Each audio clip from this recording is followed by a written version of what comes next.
Hit TV YouTube channels లో మీ వ్యాపార ప్రకటనలకు మరియు ప్రమోషనల్ ఇంటర్వ్యూస్ కోసం వెంటనే సంప్రదించండి.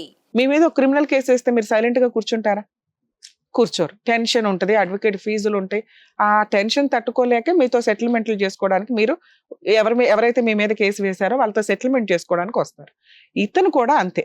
బేసిక్ గా చట్ట ప్రకారం మీకు ఎంత న్యాయం జరగాలో అది జరగాలి అంటే రిటర్న్ గా కంప్లైంట్ ఇవ్వండి, రిజిస్టర్ పోస్ట్ పంపించండి స్ట్రాంగ్ గా.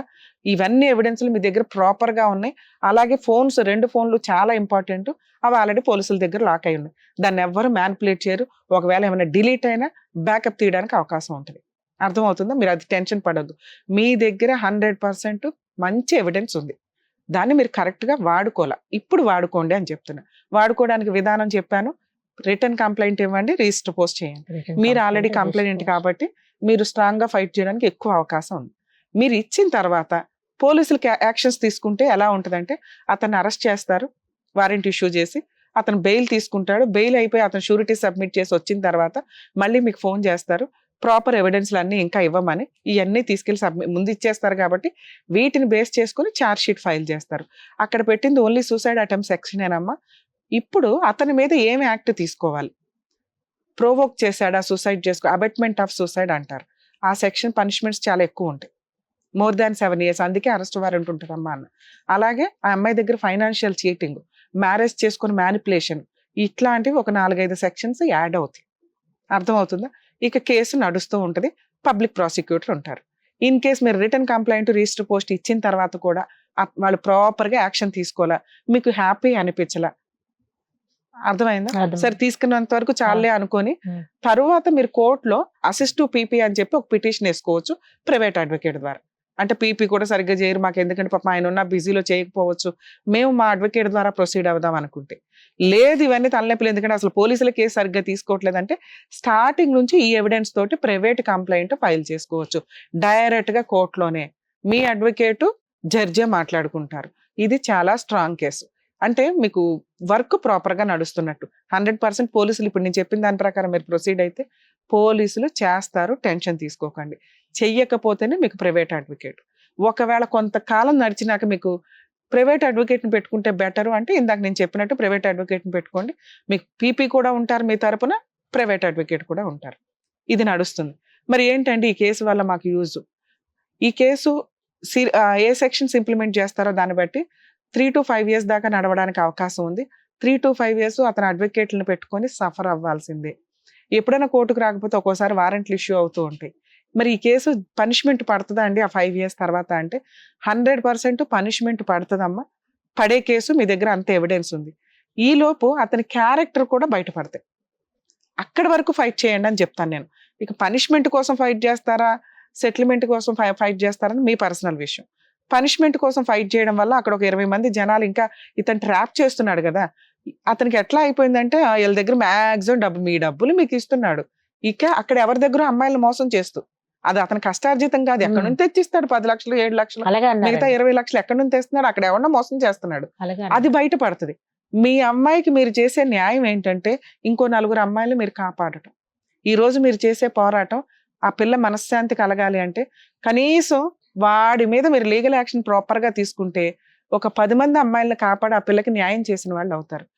చనిపోయిన అమ్మాయిని మనం తీసుకురాలేము, ఏం చేస్తాంలే, డబ్బులు తీసుకొని సెటిల్ చేసుకుందాం అని 99% అనుకుంటారండి. అది ఫ్యామిలీ డిస్ప్యూట్. ఇట్లాంటి చీటర్స్ విషయంలో కాదు. అక్కడ ఒక 20 మంది మీ కూతురు లాంటి వాళ్ళు, మీ చెల్లి లాంటి వాళ్ళు బయట బాధపడుతున్నారు. అమ్మాయిలు జాగ్రత్త పడండి. ఎవడన్నా డబ్బులు అడిగినా, ఎవరితైనా డబ్బులు అడిగినా కూడా ఇవన్నీ 1కి 10 సార్లు ఆలోచించుకోవాలి. వాళ్ళ బ్యాక్గ్రౌండ్ ఏంటి, అసలు వాళ్ళు మీతోనే టైం స్పెండ్ చేస్తున్నారా, ఇలా సైమల్టేనియస్ గా ఇంకెంతమందితో టైం స్పెండ్ చేస్తున్నారని 1కి 100 సార్లు చూసుకోండి. నా లీగల్ ప్రొసీడింగ్స్ లో మీరు ఈ పని చేస్తే కనుక అతనికి పనిష్మెంట్ పడినా మళ్ళీ అతను జైల్లో ఉంటాడని కదా. ఒక 1 month అట్లా, అంటే జైలు అనేది ఒక 2 years 5 years అట్లా పడింది అనుకోండి, మళ్ళీ ఒక 1 month అట్లా ఉంటారు, మళ్ళీ అప్పీల్కి వెళ్తారు కేసు. సో వెళ్ళనివ్వండి. అట్లీస్ట్ 100% ఇక్కడ మీరు తీసుకోవాల్సిన న్యాయం కొంతమంది అమ్మాయిల్ని సేవ్ చేయడం, ఎందుకంటే వీడు చీటర్ కాబట్టి. అదే చాలా పెద్ద పుణ్యం మీకు. 2, ఫైనాన్షియల్ సెటిల్మెంట్ జరిగినా కూడా అది మీరు ఆ సెటిల్మెంట్ చేసుకోండి అనే చెప్తాను నేను. ఎప్పుడు ఒక 2-3 ఇయర్స్ ఫైటింగ్ చేసినాక ఈ లోపు మీకు రావాల్సినవి ఏమైనా ఉంటే వసూలు చేసుకోండి, మేము టెలికాస్ట్ అప్పుడే చేస్తాం. ఓకే, మరి ఎవిడెన్స్లన్నీ అతనికి రివీల్ అయిపోతాయి కదా మేడం, ఏమన్నా యాక్షన్ తీసుకుంటాడా అంటే చూసాడు మేడం ఇవన్నీ. ఎప్పుడైనా కానీ మన కంట్రీలోనే అరే రివీల్ అయిపోద్దేమో ఎవిడెన్స్ అనుకుంటాం, కానీ వేరే కంట్రీల్లో ఎవిడెన్స్ తోటే పనులు నడుస్తూ ఉంటాయి. రివీల్ ఎప్పటికప్పుడు ఆ నిజం రివీల్ అయితేనే మళ్ళీ దాన్ని మ్యానిపులేట్ చేయడానికి ఉండదు. ఇక్కడ మీరు నిజాలు మాట్లాడారు, మీ సిస్టర్ ఎంత సఫర్ అయింది, ఎంత ఫైనాన్షియల్ ట్రాన్సాక్షన్ నడిచింది ఏంటి అని, దీన్ని మ్యానిపులేట్ చేయడం కుదరదు అతనికి, ఎందుకంటే ఇవన్నీ రియల్ కాబట్టి. హస్బెండ్ మీరు- అంట అండి, వాళ్ళకి అన్ని హక్కు ఉందంట, కార్లు తీసుకోవడానికి. అదేనమ్మా, పెళ్లి అయిన తర్వాత తీసుకోవడం వేరు, పెళ్లి ముందు తీసుకోవడం వేరు. పెళ్లి అయిన తర్వాత కూడా ఇలా ఫైనాన్షియల్ గా వాడేసుకుని పిల్ల సూసైడ్ అటెంప్ట్ లాగా చేస్తే కనుక ఇది హస్బెండ్ కాదు, ఈ మ్యారిటల్ రిలేషన్ కింద అలాగ కూడా రాదు. పోలీసులు ఏ చెప్తున్నారు. రోజు కాపురము చేయలేదు ఇతను.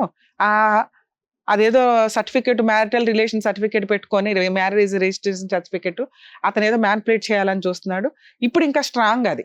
మీకు విషయం అర్థమవుతుందా? లవర్ అయితే ఆ అమ్మాయి కంప్లైంట్ ఇచ్చినా మీరు కంప్లైంట్ ఇచ్చినా ఏదో అనుకోవచ్చు. ఇప్పుడు మ్యారిటల్ రిలేషన్ ఉన్న వ్యక్తి బిఫోర్ మ్యారేజ్ ఎంత వాడేశాడు, ఆఫ్టర్ మ్యారేజ్ ఎంత వాడేశాడు. బిఫోర్ మ్యారేజ్ ఫైనాన్షియల్ గా యూజ్ చేసిన విధానం, ఆఫ్టర్ మ్యారేజ్ ఆ అమ్మాయిని అడిషనల్ అమౌంట్ కోసం, అడిషనల్ డౌరీ కోసం హెరాస్ చేసిన విధానం, ఇప్పుడు మీకు సెక్షన్స్ ఇంకా యాడ్ అవుతాయి అమ్మా అని చెప్తాను. అతని మాటలు మీరు పట్టించుకోవద్దు, మీ మాటలు మీ ప్రవర్తన అతను పట్టించుకోవాలి, అతనిలో షివరింగ్ రావాలి. ఇది మీరు మీ అమ్మాయికి ఇచ్చే న్యాయం. అర్థమవుతుందా? మీరు ధైర్యంగా వెళ్ళండి తల్లి. ఇప్పుడు నేను చెప్పిన ప్రొసీడింగ్స్ లో వెళ్తే 100% నేను అన్న అన్ని రిజల్ట్ మీకు వస్తాయి. సార్, యాక్చువల్గా సూసైడ్స్ చేసుకునే వాళ్ళ గురించి 1కి 10 సార్లు మనం ఎప్పుడు ఇట్లాంటి ఇన్సిడెంట్ వచ్చినా చెప్తూ ఉంటాం. మీ అభిప్రాయం ఏంటి సార్? అంటే ఎంత వీళ్ళు చెప్పేదంతా సినిమా కథలాగా ఉంటుంది. చూసి ఎట్లా ఆడపిల్లలు ఏం చేస్తున్నారు ఈ రోజుల్లో, ఎందుకు మోసపోతున్నారు. వాడెవడో అడుగుతుంటే 3 సంవత్సరాలు డబ్బులు ఇచ్చేసి పెళ్లి చేసుకోకుండా, చదువుకున్న అమ్మాయి, ఖాళీగా చదువురాని అమ్మాయి అయితే కాదు, ఫైనాన్షియల్ జాబ్ చేస్తుంది, అసలు అతన్ని పోషించింది అమ్మాయి ఒక రకంగా. అతను పోషిస్తాను 3 సంవత్సరాలు అతను పోషించి పెళ్లి చేసుకుని వాడు రాకపోతే కూడా అట్లాగే ఉండి మళ్ళీ వాడికి ఎదురు పెట్టుబడి పెడుతూ వాడికి చివరికి సూసైడ్ చేసుకునే పరిస్థితి వచ్చిందంటే చాలా సాడ్ కండిషన్ ఈ దేశంలో. మనం ఇంకా ఈ పరిస్థితుల్లో మనం ఉన్నామంటే, అండ్ ఇట్లాంటి తల్లులు అంటే ఆ కూతురు బాగుండాలని ఆవిడ దురుద్దేశం ఏం కాదు కదా, కూతురు బాగుండాలని ఆవిడ పెళ్లికి తండ్రికి, భర్తకిన్నో కొడుకు కూడా చెప్పకుండా వెళ్ళి ఆవిడ పెళ్లి చేసి వస్తే ఆ కూతురు కూడా ఒక రకంగా తండ్రిని మోసం చేసినట్టే కదా, తండ్రిని ఈవిడ భర్తను మోసం చేసినట్టు. అంటే మనం మోసం అనుకోవాలో ప్రేమ అనుకోవాలో తెలియదు. అమితమైన ప్రేమ ఉండటం కూడా పిల్లల మీద ఇట్లాంటి ఇబ్బందులు వస్తూ ఉంటాయి. బట్ ఇవన్నిటికీ తర్వాత ఇప్పుడు ఈ కేసు ఎట్లా కాదు సార్, యాక్చువల్ గా అమ్మాయి బతికుండి పోరాడితే ఇంకా స్ట్రాంగ్ గా ఉండేది. సడన్ గా వీళ్ళు సూసైడ్ అటెంప్ట్స్ చేస్తే ఎవరు సఫర్ అవ్వాలి? ఇక్కడ వీళ్ళు చెప్పినప్పుడు అమ్మాయి వెనలా, వాడేదో ప్రెజర్ చేస్తే టెన్షన్ తట్టుకోలేక సూసైడ్ అటెంప్ట్ చేసుకుంది. ముందే వినుంటే వాడు జుట్టు పట్టుకుని వాడి చెంపలు పగల కొట్టేవాళ్ళు కదా. అక్కడ ఒక ఆడపిల్ల ఉంది, అక్కడ వాళ్ళ అమ్మ ఉంది, వాళ్ళు లేడీసేగా. కనీసం పిల్లడిని ఎట్లా పెంచుకోవాలి, వాళ్ళ అబ్బాయి ఏం చేస్తున్నాడు, ఈ అమ్మాయి ఎవరు, మన దగ్గరికి ఇన్ని సార్లు వస్తుందని బేసిక్ చూసుకోవాలి. వాడికి వెహికల్ లో వచ్చినోడుకు ఇప్పుడు 4 కార్లు, అవును, ఏసీ, మళ్ళా ఈ ఫోన్ కూడా కంప్లైంట్ వాళ్ళ పేర్లు కూడా include చేయండి, వాళ్ళకి అన్ని తెలుసు. ఫోన్ కూడా వాళ్ళ యాక్షన్ తోటే ఇతను ఇట్లా చేశాడు అనేది కూడా ఫోన్ కూడా 1 lakh ఫోన్. మమ్మల్ని తీసుకెళ్లి అందరూ దసరాకి వెళ్ళారు, మా కోడలి వీళ్ళ వైఫ్ కి తీసిద్దామని అంతా అట్లా నమ్మిపించాడు. అంత ఒక మనిషిలో, ఇంట్లో ఒక మనిషి లాగా నమ్మించాడు.